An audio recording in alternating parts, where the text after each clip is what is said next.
और जब तक हम इस सूरत हाल पे काबू नहीं पाते तब तक हमारी हालत पतली रहेगी। हमारी फ़िलहाल AT&C लॉसेस जो हैं वो 50% के आसपास है। मतलब हर रुपए जो बिजली हम फराहम करते हैं उसमें से 50 पैसा जो है हमारा नुकसान है। अब आहिस्ता आहिस्ता इसको हमें कम करना ही होगा और अपनी जो नेबरिंग स्टेट्स हैं उस लेवल पे लाना होगा। उसके लिए ये स्कीम जो है ये इम्प्लीमेंट किया जा रहा है। अब ऑनरेबल मेंबर साहब के तरफ से जिन्होंने ये सवाल उठाया, खदशात ये है कि वक्त पे पूरा होगा नहीं। हम अपनी जगह मुतमईन है कि हम वक्त पे पूरा कर लेंगे। इसमें डिले इसलिए नहीं हुआ कि काम में तेज़ी नहीं आई, डिले इसलिए हुआ कि टेंडर में लोगों ने हिस्सा नहीं लिया। 3 बार इसको हमें टेंडर करना पड़ा, तब जाके ये अलॉट हुआ। अलॉट होने के बाद जो हम असेस कर रहे हैं काम में फ़िलहाल स्पीड में ठीक है। ये काम एग्जीक्यूट हमने ये बांटे हैं मुख्तलिफ कंपनियों के बीच में।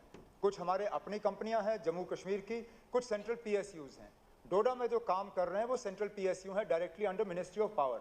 उनके साथ हमने टेकअप किया है। जहाँ जहाँ कहीं पे काम में हमें थोड़ी सी दिक्कत आ जाती है या काम में थोड़ा सा रफ्तार कम आ जाता है, हम उनके हवाले ये बात करते हैं, जनाब ये काम में थोड़ी सी तेज़ी लाने की ज़रूरत है।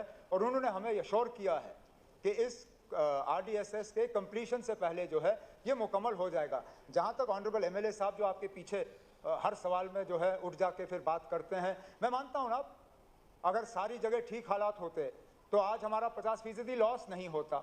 अब आपने ट्रांसफार्मर लगाए, अच्छी बात है, लेकिन मैं भी मानता हूँ ना, अब हर जगह पोल नहीं है, हर जगह तार नहीं है, तभी तो ये स्कीम हम इम्प्लीमेंट कर रहे हैं। आप थोड़ा सा सब्र करिए। हमने कहा है ना अब अगले साल तक हम ये मुकम्मल कर लेंगे। जब मैं माफी चाहता हूँ ना, आपको सुनने की बात,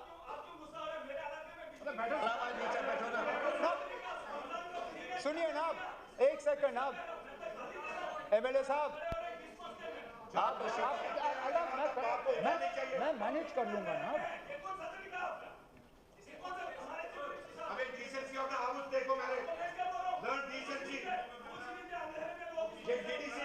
जवाब सुनो।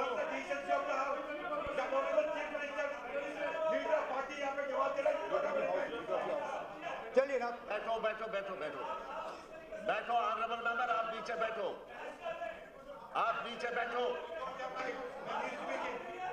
आप नीचे बैठो।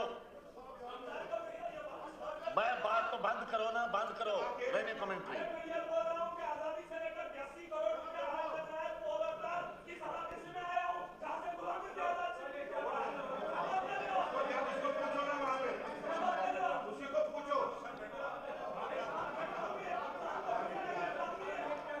चलिए स्पीकर साहब, जैसे मैंने कहा स्कीम हम इम्प्लीमेंट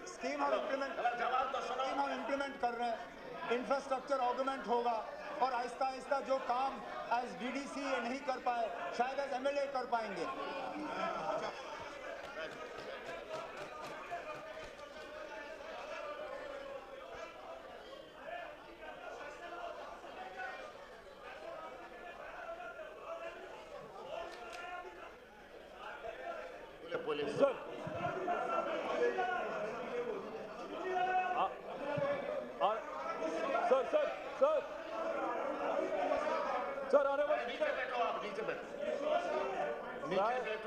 मलिक साहब नीचे तशरीफ रखो, मैं बाहर निकालूंगा। फिर नीचे बैठो,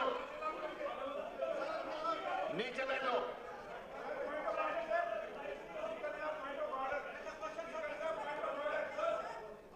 आएगा, इसके बाद आएगा, इसके आपका सवाल आ रहा है जी सर। ये ऑनरेबल MLA साहब पीछे बैठे हैं। हर सवाल के अंदर देखिए पूरे ऑनरेबल मेंबर इनके सवाल हैं, लोगों का कंसर्न है। वो एक DDC का एक्सपीरियंस यहाँ शेयर कर रहे हैं। यहाँ 3-3, 5-5, 6 लोग जीत के आए हैं। ये कौन सा मजाक है? ऑनरेबल CM साहब बोल रहे हैं, लीडर ऑफ द हाउस बोल रहे हैं। ये कौन सी बदतमीजी है सर? क्या ऐसे हाउस चलेगा? इसका कैसे हाउस चलेगा?